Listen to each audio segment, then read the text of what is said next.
You're more than just a real estate agent. Real estate's my thing. I got that. But what else? It's like, Perry, what's up? AP, Andrew, good to see you. Hey, how's it going? So I look like a friggin' rock star on that thing. You're sitting back and saying, holy shit, all you real estate agents are the same. That's how I create content.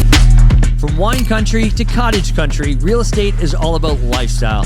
I'm Andrew Perrie, and welcome to That Fine Life. Welcome back to another episode of That Fine Life podcast. I'm your host, Andrew Perrie. This is the podcast where we interview sales trainers, entrepreneurs, realtors, and we find out what it takes to live that fine life. Today we have Jas Takhar.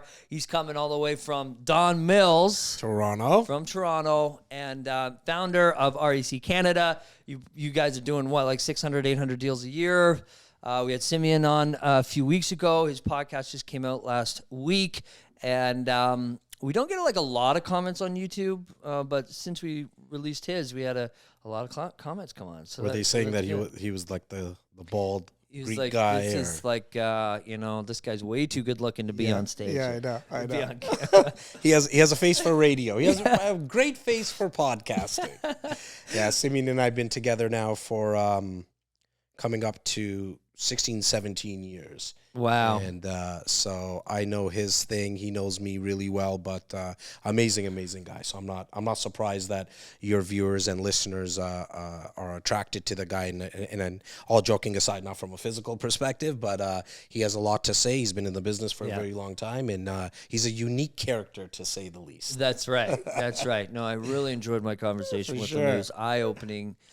Because as I'm going through, just like a lot of our listeners and watchers or viewers, they're going through these stages in their business where it's like you can feel it, and I know you've felt this. You feel this evolution happening within yourself, your mind, your business, and the way Simeon was able to articulate it for me was amazing. I'm like, shit, so that's what I'm feeling. That's what I need to do. But you're also the founder of From the Ground Up Academy. Yes. Which is? It's a training company essentially for real estate agents. Okay. Myself and another business partner I have, Laura Stewart, who happens to be the VP in the company that Simeon and I have together, which is REC Canada. We were just getting asked a lot, right? I'm going to say about 2-3 years ago, like, how do you guys produce so much content? Like, why this podcasting stuff, right? 3-4 years ago, I mean, people thought we were on crack. Like, why are you guys having cameramen and camera women following you around? It makes no sense. Like, what's with all this narcissistic attitude that you have? But we knew we were onto something where it was like, look, let's put out the best advice, education, information that we possibly can to, at that time, our real estate clients. Like, let's just give away all the information for free and let people make a decision if they want to work with us or not. Let's not try to sell them on shit, because that's like 1970s, 1980s things, in our opinion, in terms of like shoving stuff down people's throat. Let's just put out the education, and whoever likes it, great. If they want to get more information, they'll reach out to us. Right. What we didn't see happening at that time is real estate agents in the last 15, 17 months really started to reach out and say, like, how do you do this? Can you do this for us? We were like, look, even with you guys, we're going to give away the information. We have no thoughts or ideas of charging for this. Right. But as entrepreneurs, you get slapped in the face more than 20 times in a week with the same question. Her and I started to sit back and say, okay, look, there might be something here. Help produce content for agents. About 3 months ago, another strategy came out, which was a lot of agents need help with some of the basics, like how to take client appointments, how to set up events, what do you actually say on the phone calls, right? Going back to the 70s, 80s analogy, like back then you could call people and say, hey, Johnny, do you want to buy and sell a house today? But now in 2023, you can't be calling people. And so you sound like an air duct cleaner. You know what I mean? Nobody likes getting bothered with those. And so we started to train agents, man. And we started this academy. It's kind of based on on monthly subscriptions. It's kind of a hybrid between digital and in person. A few different programs starting at like as low as $49 a month. Shameless plug, obviously. But I think it's cool. I think it's different, man. I think it's different because it really is a training company for real estate agents done by real estate agents. Right. I'm not a coach. Laura's not a coach per se. We're actually in the business. And so before this podcast, after this podcast episode, we are going to take calls with clients. We know what's happening in the market. We know that right now, currently, summer 2023, it's not as easy as it was maybe, late 2020 to 2022 before, when everything was selling, right? The emails were dinging, the phones were ringing. It's not happening as much now, right? No. And so what do you got to do? You got to go outbound. You got to be proactive. You got to offer something of value that's different than the other 76,000 agents in the Greater Toronto area. I mean, you throw a rock, you hit an agent, right? And so if you don't offer something that's different, unfortunately, the market is just going to see you as a commodity. Right. Hence why a lot of people's commissions are going down. Right now, I don't blame the market. Like, how many number ones are there, AP, in your city? You get what I'm saying? Like, number one in Muskoka. Like, everybody's a number one all of a sudden, right? So from the market's perspective, consumers is what I'm talking about. They're sitting back and saying, holy shit, all you real estate agents are the same. Nobody's really doing anything different. Okay, great. Let me drive down your price now, right? Where what we see is happening. Right? It's happening, right? And so what we see is, no, there is a way that if you consistently bring value to your clients, your network, your database, sphere of influence, whatever the heck you want to call it, they will in turn see you as an authority and do a lot more business with you, specifically if you work with investors. And I think that's, from an REC Canada's perspective, about a decade ago, I think that was our differentiator. I mean, God knows we have a lot of holes in our organization, and we're trying to plug them, and we all do. Yep. We're going through the process as well. But what we found a decade ago is focusing with on investors really allows that multi-transactional business to start happening, because a buyer and a seller is really only going to transact once to every, maybe say 6 to 7 years. Right. Maybe on the high end once every 5 years. Right. Where an investor, they're going to want to, if you can help them and bring them value, if they're going to want to transact money, 5 to 7 times in a year.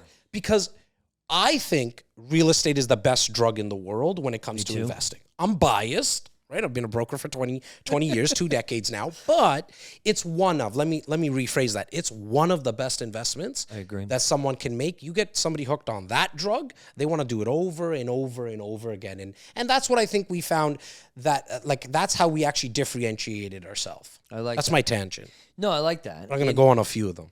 No, that's good. It's great because, one of the things that we share a lot of similarities, which I knew was going to happen. When I first started putting out content, it was at the Buzz Conference of 2019. I showed up, video crew, multiple mics on my collar, and everybody. And it was so great because, I was walking around, and because I have a group on Facebook of like 30,000 realtors. So when I was walking around, everybody's like, Perry, what's up? AP, Andrew, good to see you. Hey, how's it going? So I looked like a friggin' rock star on that thing, and that kind of just started to elevate me to that next kind of credible level, because before that, you're right, everybody was like, who is this guy? Why is he talking so much? And, how cocky is this guy, right? And now he's doing photo shoots, and I don't really do the photo shoots too much anymore, but because that kind of got a little, right. Everybody's always saying, now I have to wear socks that come up to my ankles because everybody made fun of me for wearing ankle socks. Like, the ones that, for sure. So, but it helps build that brand. But what I found was that everybody who was reaching out to me, asking for advice, etc., same thing. They said, I want to do it. And I said, okay, here's how you do it. Here's Sam from Vision Lux. Let's set it up. But then they would sit there and be like, so what do I talk about? I'm like, what do you mean? What are you talking about? The fucking 5 best things to do in Niagara. What do you mean? Yeah, I know, but I just don't know what to say. And I'm like, well, I can't help you there. You got to figure that out on your own. Yeah, man. I think the buzzword for sure in 2021 and 2022 was be authentic. And then everyone's trying to help people with being authentic. Here's the rub. All you got to do is open your friggin' mouth and let the camera see you, and there's authenticity right away, because no one looks like you and sounds like you. No. Right? Now, I get the insecurities around the camera, right? However, you got to find the fastest way to get over that, and then unfortunately, it's getting started. Right. There is no, like, I wish it was easier. I wish you could go to the store and buy confidence from Walmart. It doesn't work like that. You got to get started, and then, unfortunately, as I mentioned, it works backwards. You got to get started, and then you'll get confident. But, I mean, to your point about starting content, it was by far the biggest game changer in not only in my businesses, but in my life.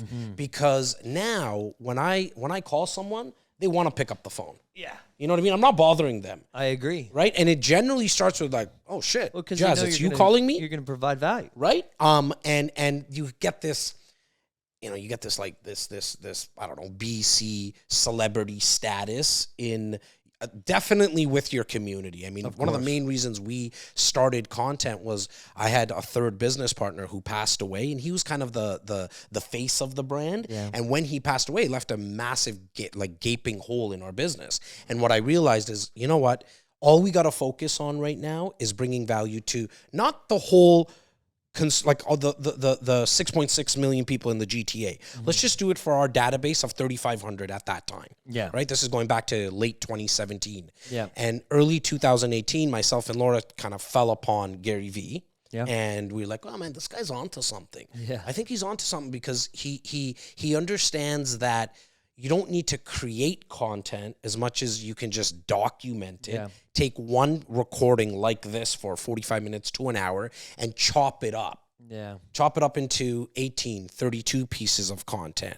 Early 2019, we get to meet the guy, do a podcast with him in New York. He says, hang around in my office for the day. I'm like, bro, I'm from Rexdale. Like, I don't think you know. Like, I'm going to take that shit serious. I'm going to stick around. Yeah. We stuck around for the whole day, sat down with his team. They gave us the blueprint on how to chop up content and do it really, really fast. I took that as a drug and got obsessed with it. And I hired an internal team. So myself and Laura now, we have 6 videographers, editors, graphic designers, content writers, like the full-blown team, full-time staff. And 80% of my time is in and around content. Right. Like thinking about new ways of doing it, right? So for the realtor or the entrepreneur that's watching or listening now, like, you don't need to be that smart to do this. No. What you need to do Trust me. Right, yeah. I mean, look at you check my background, you'll know that I'm not that smart, man. I barely passed high school. I think they're just trying to get me out of the school. Like, and that's why they out of here. Yeah, let's just pass this guy. But you just really need to start getting started and giving those tips like, hey, the 5 best things to do in St. Catharines, the 3 best things to do in Niagara Falls. And then over time, you'll get more comfortable talking directly to the camera. But I think the best way to start is a podcast. I agree. You can even start audio. Like right away, you don't even need to do video, right? No. I mean, my first 17, 18 episodes were audio only. All audio, yeah. Right? Because it at least gets you started with just turning on the mic and speaking to the world. But man, will it ever... It will change your business, but like I said, it will change your life for sure. Honestly, what I do and how I get into the content zone of creating content with, short-term perspectives and topics is that I like to... And Sam would be there and I'm like, damn it, I can't get it. And then I'd be like, Sam, just fucking ask me questions.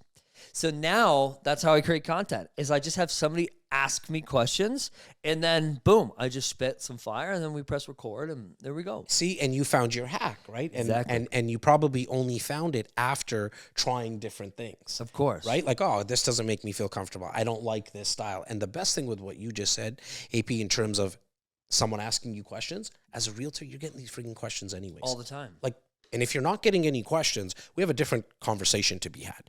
The reason you're not getting any questions is because you don't have enough people you're talking to. Yeah. You just don't have any leads, right? But you're getting questions like, what's the closing costs on a condo? Yeah. How do I invest into a pre-construction condo? What the heck is the difference between a 4-door property and a multiplex, right? When you're getting these questions, answer it to the client. Now, know that scientifically speaking, when someone asks you a question, that's usually reflective of 10,000 people thinking the same question. Right. Now all you have to do is just record yourself answering that question, right? Because there's other people who are thinking it, and now what's going to happen is it becomes content that's going to be shareable. Right. Where I think a lot of people get stuck at the start is, my views, my likes, they're not as much as AP's or Jazz's or Laura's or someone else's. Where I like to look at the metrics, and we take some time looking at views and likes. We only think about offline metrics. Offline metrics is when you go to a conference, people yelling your name or wanting to take pictures with you. Now you know that they're seeing you, right? And so for us, it really comes down to what happens when we go to events, like events that we're doing for our clients, events we're doing for real estate agents. Are people coming up to us and saying, hey, I'm a fan of yours, I watch your content? Yeah. Because for us, the offline metrics are actually more important than the online metrics. Because the online metrics to me are kind of somewhat vanity numbers. 100% right? agree. Like it might make your mom happy, it might make your kids happy, like, oh my God, you have so many views, but is it being shared? What are people saying about you when you do walk into a room and then you leave that room? What's your reputation? I think that's a lot more important than some of the online metrics. I agree. And that's why for me personally, is why I don't focus on TikTok much at all. I post whatever. Yeah. But I don't edit it differently than I would on my Instagram reel, because I'm not an entertaining person. I'm an educating. Who's edutainment? Who's edutainment? Who came on the podcast and said that? Was that yesterday? 2 days? Somebody said that, edutainment. Yeah. I'm like, damn, that's good. So, I find like TikTok, the realtors that are like just so, and again, this is nothing against people's business practices, but they're so focused on TikToks. Like, yeah, but I just got 1 million views. I'm like, how many deals did you do from that? And how long did it take you to produce that? You've been in your room for 6 hours in front of a light, editing for 12 hours. Like, what, where is that ROI? But so I like what you said, are you building that brand offline? And look, I mean, if you're selling in Muskoka and the views came from Rhode Island, like, I don't know if that matters really much. You know what I mean? So to your point, however, when you're picking up the phone and speaking to your client, did they see the content? Nice. And even if they're not on social, here's a quick hack. Every video you do, obviously if you do a long form podcast like this, it's a no-brainer. Yeah. But even smaller 1-minute videos you do, send those out as an email. Yeah. Like, now you have something of value to send rather than the fucking next best, like, gardening tips. Like, I get there's maybe a place for that. I mean, or my favorite is the cousins in the industry, the mortgage brokers, right? They send rate updates. At least, without any exaggeration, at least 62 emails a month from mortgage brokers, rate update. Yeah. I don't even know how to differentiate. I don't even know who the heck's sending it to me. But if one of them sent me an email that said something along the lines of how to refinance your property and get 7 more, I'm going to open that email. Yeah. Right? And so if you can just shoot a video and send it out to your database, quick email. Mm-hmm. Now you have at least, if you're not sending 2 emails a month, by the way, you got to get on that. Like, you have to send minimum 2 emails a month to your database, because it starts to build, more awareness. Right. But you take these 1-minute videos, you take the 30-minute podcast and get those sent out, because now those views are actually coming from people that are in your community. Right. Right? You're not just hoping and spraying and praying that TikTok picks up on something and it goes viral. Right. I know that makes you feel good, but we want to make sure that the views are coming from the places that actually matter, that actually put dollars into your pocket, right? And so for me, like right now at the time of this recording, the number one place a real estate agent has to be is YouTube Shorts. Yes. Okay, by far. Because if you're as a real estate agent, if you're looking for clients, you got to think about the person's mentality who goes into YouTube. They want to get educated. Right? Like 80%, 90% of the time, the person who goes on YouTube, they're like, okay, I'm looking for a how-to. Right? Exactly. They're looking for that, right? They're looking for some type of education. So that's where you're actually going to pick up leads that turn into dollars. Right. If you're a real estate agent and you're primarily primarily focusing on Instagram, I can tell you what's going to happen. You're going to be building a big real estate agent community, which might be something that you want to do to get some referrals, right? Like I might want to work with you because I don't service the Muskoka area. Well, it's good that you're on Instagram because now I know that you service the Muskoka area. I'm going to send you referrals, and back and forth if you decide. But as a real estate agent, number one is YouTube Shorts. Then it is TikTok, in my opinion. Then it's Facebook Reels. The amount of organic reach on Facebook Reels right now is insane. Huge. As a real estate agent, here's a little secret.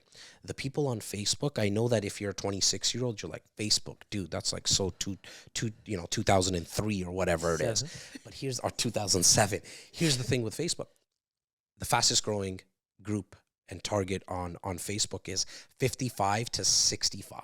Yeah. Guess what they have? A lot of equity in their homes. And time. Okay. Most of them. And time. But we know they have equity, right? They got maybe $1 million. They got a couple of million in equity in their properties. Those are the ones that you want to educate on either smart sizing, meaning like maybe downsizing into a smaller home, maybe refinancing. But the organic reach is insane on Facebook Reels.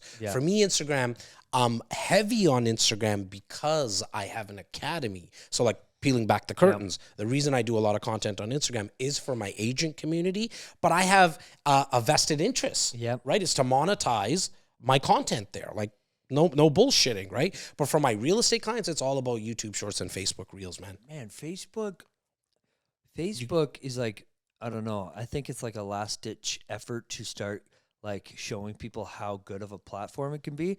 I'm never not going to use Facebook. It's one of my favorites. Instagram's my top. But I just posted something about hockey. Yeah. Because now you can see your insights, right? From your personal profile. Over 500,000 reach, 13,000 shares. And that's what I'm talking about. See, the shares is the online metric that I care about. And I did one piece on my business thing of the small little condo that I have in Muskoka on Deerhurst Lake, got over 300,000 reach, and that was no boosting. And it's like, so you never really know what's going to pick up, how it's going to react, or how they're going to react to it, but that shareability is what matters the most. And your hockey post, what was it about? It was showing how many Canadians were on the Vegas Golden Knights. Which is a majority of them? There was, I think, 16 to 18. My boy Phil Kessel, not that he's my boy, he used to play for the Penguins, so I know he won again, so I was happy about that. But case in point, somebody's thinking, oh my God, like why would you put something up about hockey? You're a real estate agent.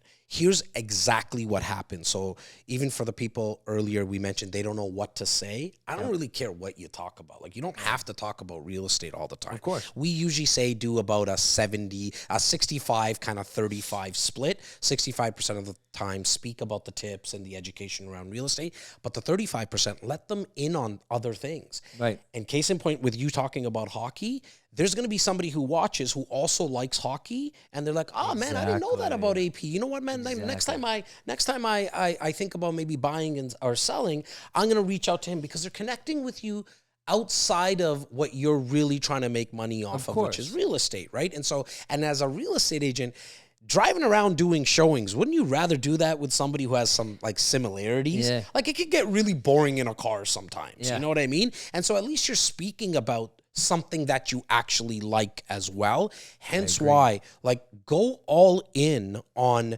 speaking about other passions that you have. If you're into fashion, if you're into food, if you're into sports, if you're into mindset stuff, whatever it is, because you're more than just a real estate agent.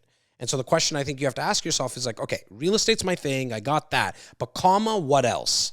Yes. Are you into hockey? You into sports or whatever it is? Speak about that stuff because people will then, hopefully, they might not connect with you at the start about a real estate video, but they will connect with you because you know this weird thing about how many Canadians were on the Vegas team. Yeah. You know what I mean? It's like, oh, cool, that's enlightening. And then you come up in their feed in the future when you are speaking about real estate, the connection happens. Yep. We buy from people that we kind of like. We don't trust them yet, but we need to like them first. And generally you like people because of those other similarities you have. And not to mention, and I love everything that you said, by the way, that's literally how I got to where I am today.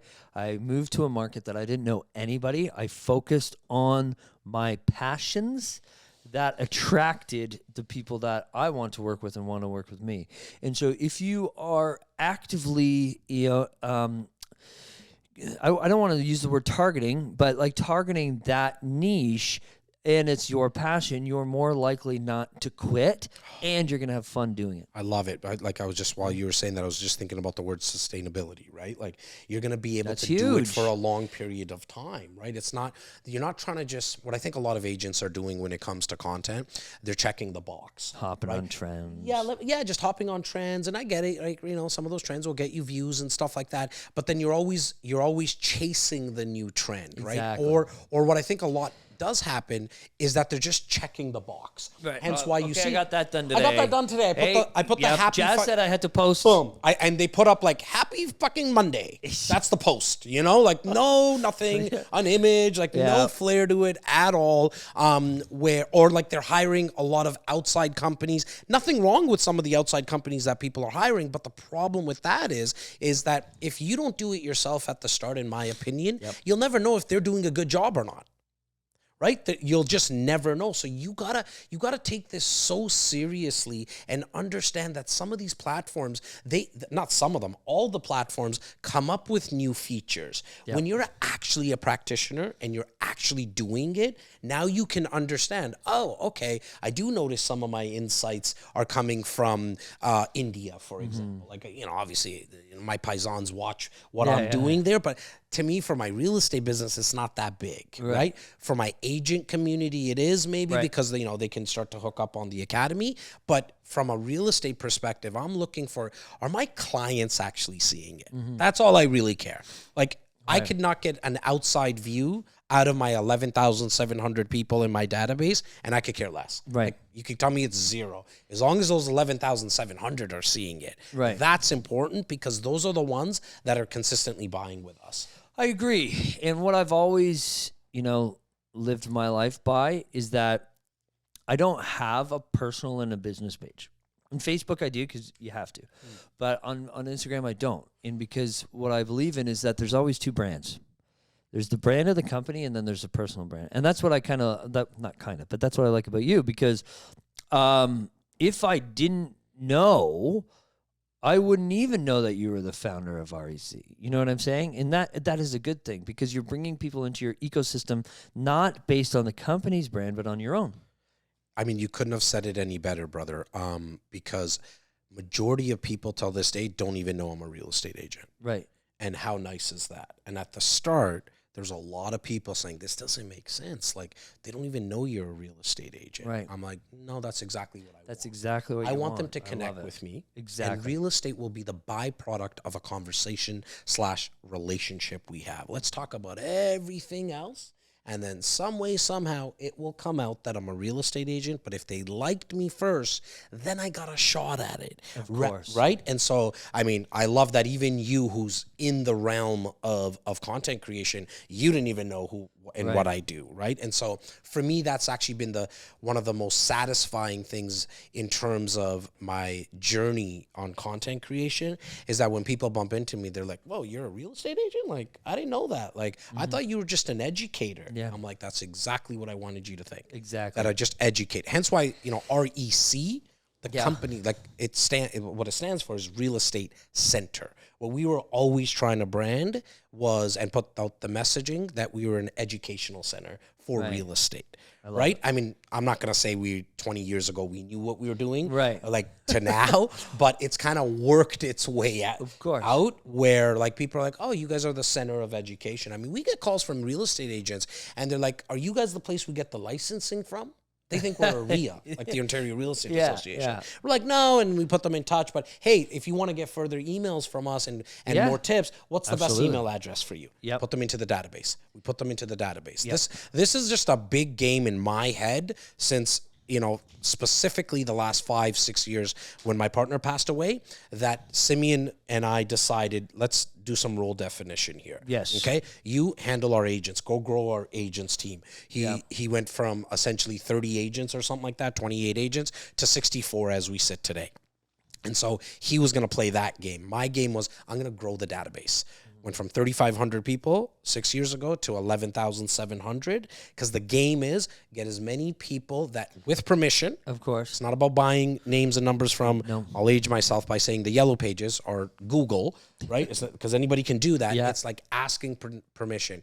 Hey, Johnny, are you okay for us to send you content in the future? We just want to get your permission because we don't want anybody in our database that doesn't want to be there. Yes? Awesome. At any time, just unsubscribe if it gets too salesy for you. And then just brick by brick, we add the names, we provide content, we provide value. When he's ready, if he's ready, that's when he can reach out to do business with us. And so that's where I want the real estate agent to think of, okay, how do I get more names? Yep.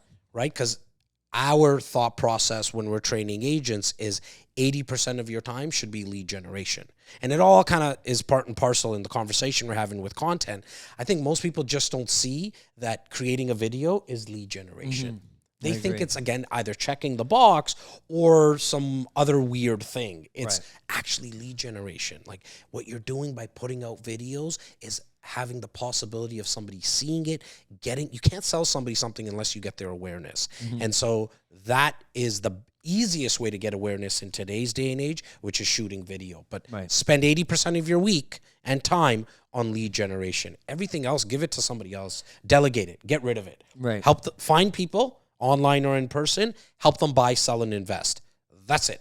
Everything in between. At some point, even if you're a new agent today, I'm not telling you to delegate it right away, but at some point, your process in your brain has to be, I'm not going to do this. Why would you have to print MLS listings? Because you're the best MLS printer in the world? Like, why are you doing comps? Why are you still like, I have agents I see, man, till this day, AP, they're like licking the stamps still. Right? They're editing their own videos, like you mentioned. Hey, somebody like in friggin' India or China or Argentina, $5. I got a great guy. Yeah, like $5 you can pay them to edit a video. Go on Fiverr.com. You don't have to be doing all these things yourself. You got to leave some money on the table, bring people on board, right? And you focus I'm telling everybody the secret that I implemented 6 years ago. I went completely on the offense. Yeah. My whole brain was, I don't give a shit about my bottom line. Let's only think about top line revenue. Because expenses you can always get rid of. You cannot teach someone how to consistently create top line revenue, but you can get rid of expenses. Right. So you want to help your bottom line? Figure out the top line revenue first, and the best way to do that in our business is generate as many leads as possible. Right, of course. And we had this conversation on our last podcast with Mario, is leading with revenue. And, obviously you can always trim the fat. However, if you're throwing money at a situation that is bringing you this, then that's a problem. And that's I how agree. people get into debt. Yeah, I agree. Unless it's something from the perspective of branding, for me anyways. Like, I do throw away money at So do stuff. I, but you have some type of line where, I'm talking about when people they're not making any money and they've lost that, what their first duty of a realtor is, which is lead gen, and they're just throwing money at online leads. They're throwing money at a newspaper ad. They're throwing at a new website for some reason, and they forgot that all you need to do is go and meet one new person a day. My pet peeve is bus advertising and garbage. Like, what is those garbage bin advertising? My hand through your face and throw my McDonald's coffee cup. And the reason my pet peeve is that is not from the agent who's like really dominating. Yeah, it's a different story. That's a different story, right? That's like McDonald's running a commercial 7 times in a 30-minute episode. I get it. Impressions, completely understand. And it's more like McDonald's doesn't think you're gonna, pick up and run and get a Big Mac during the show. You just might, though. You might. Well, you can tell I like McChickens. I'm not a Big Mac guy, though. But they might do that. They're hoping that tomorrow when you're driving, it's the Golden Arches, you see all that kind of stuff. But what my pet peeve is that agents who get like one bench advertising, they're like, but I'm trying to generate some leads. Right. Man, you have the most effective way is just open your phone book. Yeah. Start with and just start calling people and asking them. In my opinion, what you should do is set up an event, an educational event. We love it. and then pick up the phone and invite people to the event. Yeah. It's something that's different. It's not that cold calling stuff I'm asking you to do, or bothering people to try to, like I said earlier, calling them and saying, do you want to sell a house? Because what's the chances that the stars are going to align that day and they say yes? Right? You're so much better to bring 40 people in a room, educate them on a strategy, educate them on what all these rate changes mean. Maybe bring in a property manager and talk about that, the ins and outs of renting out properties, right? Bring on a lawyer and talk about the biggest mistakes home sellers or home buyers make. You get 40 people in the room, you serve some wine or cheese. If you do it in the morning, do some muffins and some coffee, and you get them to network and meet each other. And now you can really start to see, if you do that 4 or 5 times a year, even if it's the same people showing up, you're going to get them interested in what they really want out of their lives is to get out of the rat race. Everybody wants out of the rat race. Again, not that real estate is the only investment. I do think it's one of the easiest and the best investments to get out of the rat race. Yeah. And I think like what you said is like when they're networking together too. How big is that?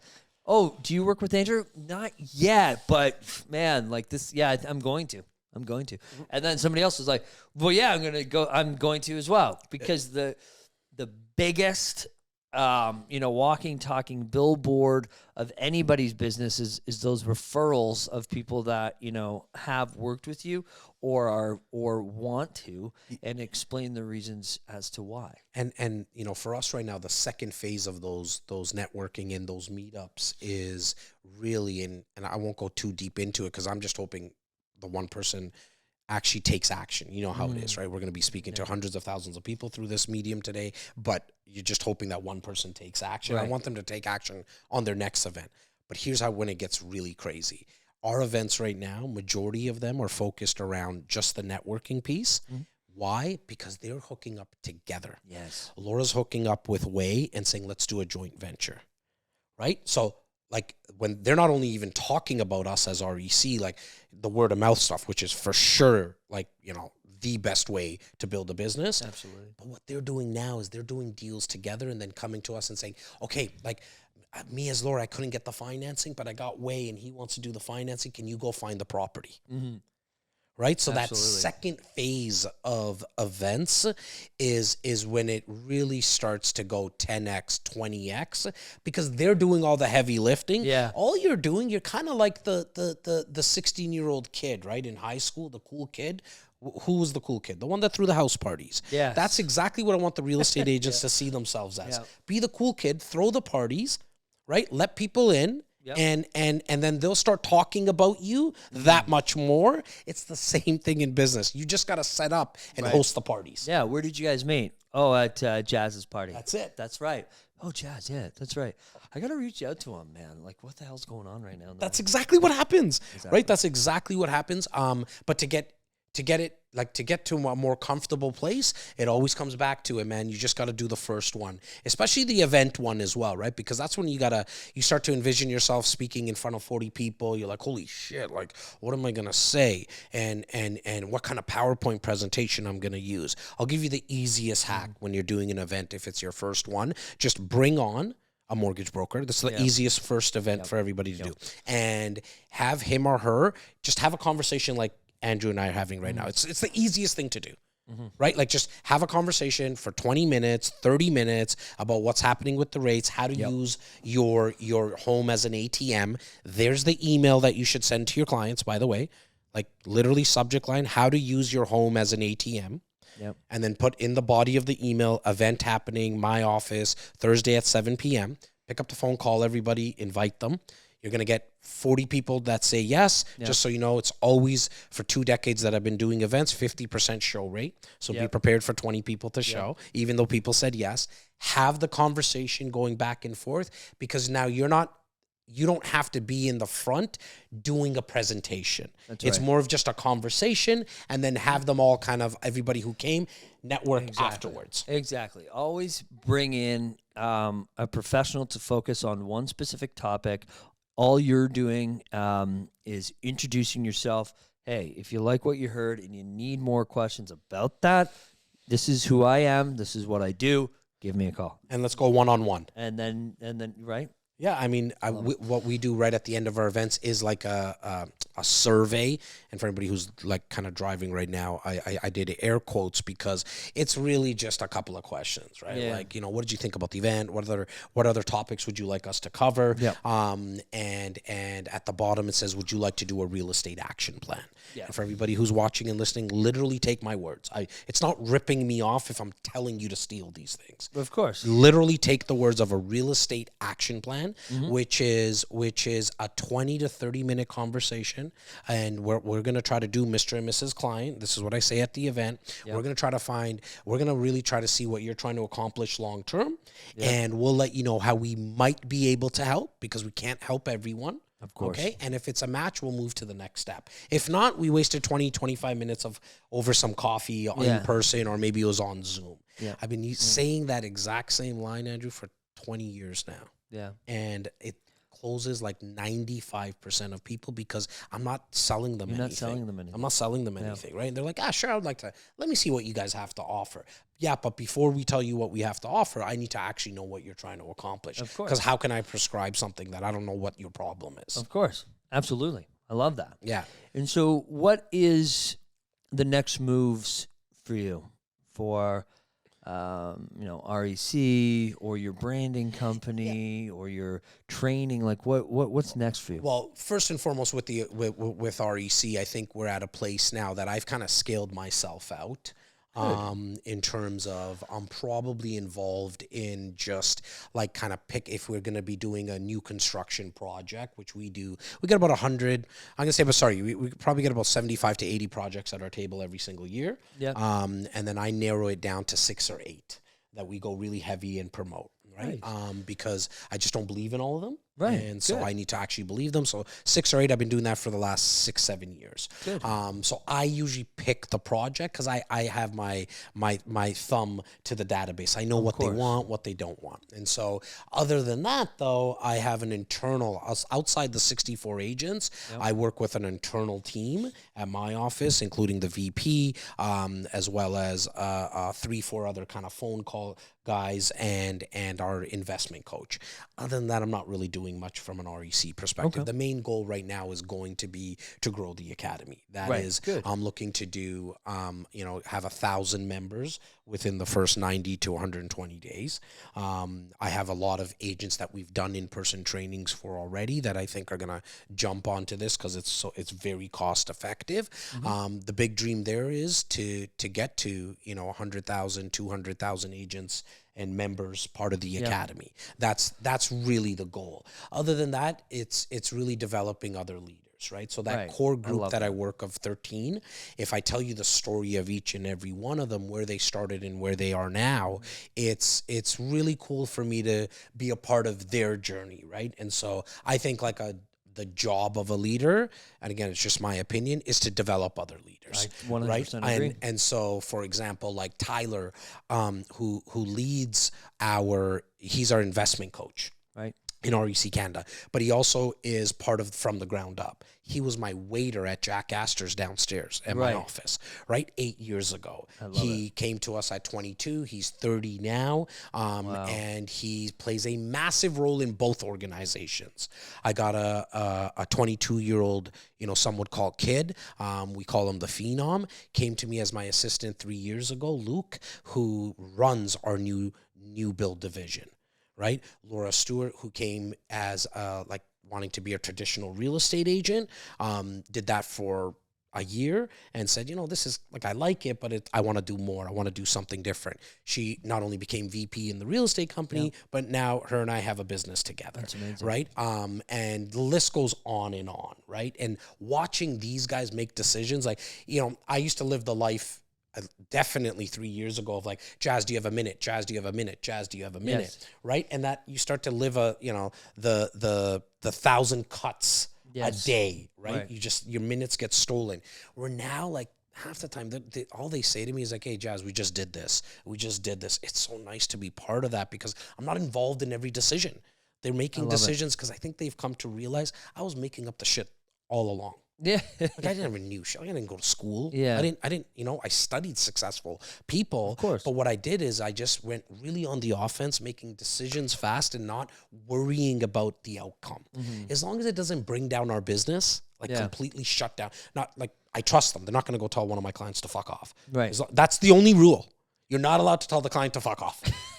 Other than that, Good. I like that. right? Good. Other than that, do as you please because I trust you. Yep. And the truth is, you're going to be 50-50. Yeah. It might work, it might not work. And so watching them lead other people now, man, is really satisfying for me because I've also, like I said, I'm not involved as much. And so I can try different things. I have time to come and shoot the breeze with you. Yeah. You're going to be on a podcast with me. And so it's just cool not only educating the marketplace, obviously that feels good when you bump into people at an event and they're like, oh my God, your content really inspired me. It's cool, man. Like I'm not gonna lie. Like I don't think that's ever gonna get old to me. Yeah. I'm not an egotistical guy. I don't have that's just not how I was raised. So I have 2 older brothers and that's always a healthy reminder. You're closer to the bottom than you are to the top. And they let me know till this day. Yeah.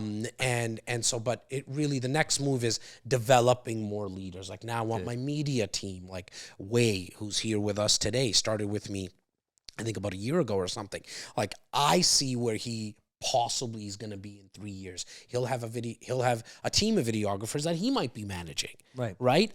He might not see that for himself, but I see it. Right. And so watching that kind of unfold is really, I think, the next phase of my life. That's good. Yeah. I love it. And when Simeon was on, I said the definition of a CEO or a great leader is one who can find the right people, put them in the right positions, and watch them thrive. I mean, that's perfectly said. Right? And I love how the passion behind watching that all unfold is important to you. So I love that. Yeah, so, and I think the easiest way to do that is not micromanage.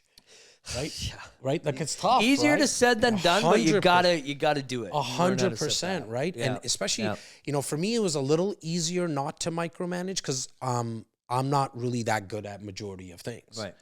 So like I can't edit a video at all. Right. Right. But I've also I'm very self-aware and knowing what I'm good at. Right. Right. Like you'll be really hard pressed to outlast me in selling stuff, not because I think I'm God. It's because it's the only thing I've done for 30 years. Right. I'm 41. I started at 11, and I've never looked back. Like I'm selling ice cream. Yeah, well, I was selling newspapers. Good. And I thought I was going to sell newspapers my whole life. Right. Like I loved it, right? But it's hard pressed because it was never a job to me. Right. And I never really had I'm kind of boring in that sense. Like I never had other hobbies. Yeah. Right. Like I envy some people, like Simos, for example. He has hobbies. Like he likes to boat. And he does a lot of that stuff. And sometimes it's a great outlet for him. Laura, she likes skiing.